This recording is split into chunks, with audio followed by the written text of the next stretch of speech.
大家好啊，又未沙啦啊！今日2026年1月22號啊，喺深圳華強北嘅安娜店做維修店啊，今日咧得11度咋，好凍啊！陣間去食啲嘢，再同大家分享啊！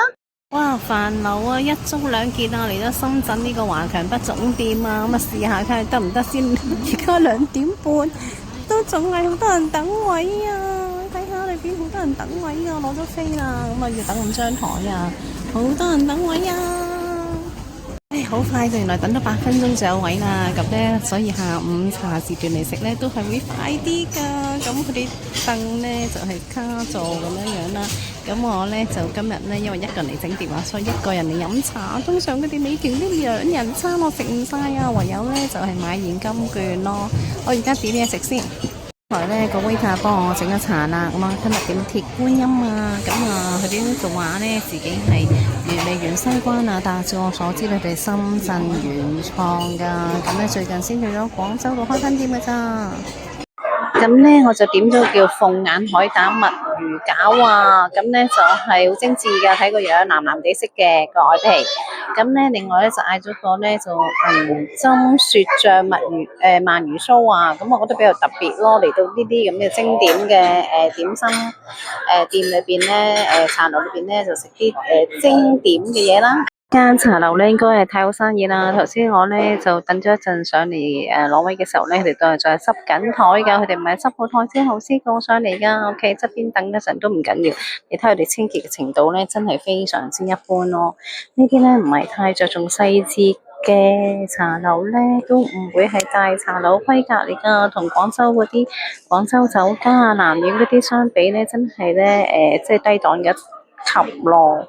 都希望佢啲嘢好食啦。咁啊，等緊嘢食嘅時候咧，就講下安娜嘅服務啦。咁頭先咧就係我去整電話啦。咁因為我又冇其他電話替代，可以有微信去通知翻我，就坐喺度等咗成2個鐘頭啊。咁啊，我都知道要等成兩個鐘頭嘅，因為整屏幕嘛。不過佢哋好貼心咯，就話我送份小禮物俾你啊，唔好意思啊，你等咁耐，送咗個水杯俾我啊。咁你話呢啲嘅服務係咪真係好有即係貼心咧？係咪？就唔係啲咩名貴嘅杯啦，但係咧就可以睇得出咧，佢哋咧嗰個用心經營嗰個策略咯。一間店係用心經營咧，就喺啲細節嗰度咧就睇得出啦。咁呢間飯樓咧就首先扣分先啦。而家好期待睇下啲點心靚唔靚啦。哇！呢個嘅銀針雪醬鰻魚酥啊，終於出現啦！你睇下個樣係咪好靚啊？咁睇下表示啲蘿蔔絲酥餅加埋啲芝麻咁樣試下先，試下好唔好食先。一如我所料啊，裏邊真係蘿蔔絲酥餅嚟噶，濕濕潤潤咁。咁我呢個酥皮咧就好酥脆嘅，咁個配搭芝麻都唔錯。咁鰻魚就係都比較鹹啲啦，因為我食嘢咧就偏鹹嘅，我覺得佢咧就味道偏鹹啦。咁但係中意濃味嘅即係觀眾咧應該會喜歡嘅。咁啊，大家都可以嚟試下一啲新鮮嘅點心，特別嘅設計嚇。廚師嘅心思，咁呢個飯樓咧就強調咧自己係一盅2件啦。我今日就食咗2個點心啊，2件啦，可惜我就冇呢個一盅啦。如果有呢個一盅咧，加埋今日食2個點心咧，就切合呢個主題啦。咁我去廣州酒家，佢哋真係有一盅噶，俾我哋嚟沖茶噶，咁就傳統咯。咁所以我比較中意廣州酒家多啲。如果大家有機會去廣州啦，不妨正廣州酒家去多分店噶。呢度咧就係失去咗一盅2件嘅主題啦。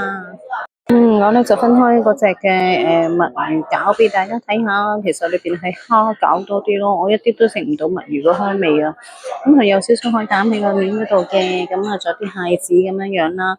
藍色我諗係想做到嗰個鳳眼啦，包到個鳳眼餃咁樣樣。咁但係個底座咧就太大啦，成隻餃咧太大。咁咧，我覺得咧就一啲都冇呢個墨魚味啦，一啲都唔突出咯。咁啊，失去咗話墨魚餃，我想食墨魚餃嗰種墨魚嘅好彈性啊，同埋嗰啲墨魚鮮味嘅餃嗰個嘅慾望咯。咁如果36蚊嘅點心咧，咁我覺得唔推薦俾大家啦。反而咧嗰個嘅鰻魚咧嗰個鰻魚酥咧就33蚊，我就勁推薦，幾好味。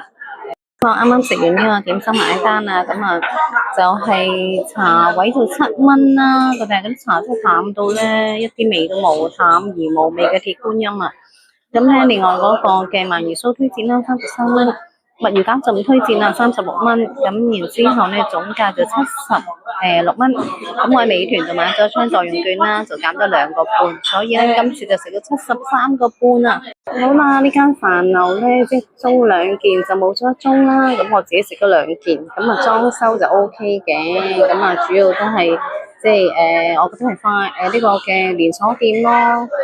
咁咧就係即係一般咯。咁呢個華強北店咧就有條好長嘅樓梯啊，冇電梯㗎。咁咧就係即係對一啲行路即係唔係好方便嘅姐姐哥哥咧就唔係咁友善咯。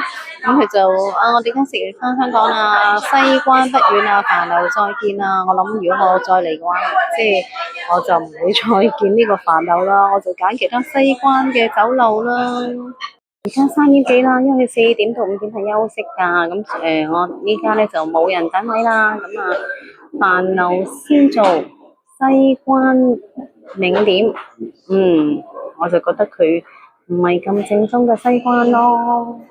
咁咧，如果大家嚟到好似我咁嚟到華強北度整電話，唔知食咩好嘅話，你都可以考慮試下嘅。咁咧就喺對面嗰度咧，嗰個嘅華強北站出口啦。華強北站啊，咁出口咧就過馬路啦，過馬路咧就會見到阿朵酒店，好大間噶。咁然之後咧就一路直行咧，就呢條路咧直行咧，行到去大概200米度啦，就橙色牌嗰度咧寫住咧平安銀行，就喺嗰度咧就已經係呢一個嘅飯樓嘅地方啦，大家可以考慮試下嘅。我到咗福田口岸啦，翻香港先，下次先拍俾大家睇咧，點解會去大陸整電話？